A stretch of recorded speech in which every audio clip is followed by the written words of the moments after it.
Pierluigi Petrobelli, it must have been a really oppressive atmosphere for Dallapiccola. He was obviously a dissident. How much danger was he in? Well, more than a personal danger was a general situation which was oppressive, and also he felt the need to react as an artist in some way to this kind of situation. And it is at that time that he began to compose his first totally 12-tone pieces, the Lyriche Greche, which are three groups of setting of poems. The first fragments of Sappho, then there's two lyrics of Anacreon, and six poems by Alcaeus. Is there a sense in which Dallapiccola was taking refuge musically? He was looking to the classics, to classical Greek poetry rather than Italian tradition? I would say yes. I mean, he was a composer in the first place. And he was looking for a world of pure beauty, of a world in which the horrors and the sacrifice, in which were the parts of his everyday life, he had to react in a way. And his reaction was right in this piece. And it's not by chance, in my opinion, that with these pieces are the first complete exploitation of the 12-tone system. Let's not forget the rather extraordinary definition that he gives of the 12-tone technique as a state of mind, uno stato d'animo. It's rather startling definition. Not structural, a state of mind. Well, exactly.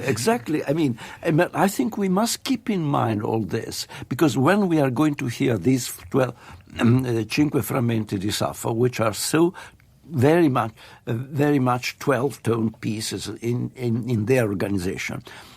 At the same time, I feel a direct continuation from the Divertimento in quattro esercizi, the Tre Laudi, and the Piccolo Concerto of Muriel Couvreur, because it's a more severe and more strict organization of a musical language, which is basically the same. That's in my view. And Raymond Fern, this is a real reminder that Dallapiccola was a very literary composer.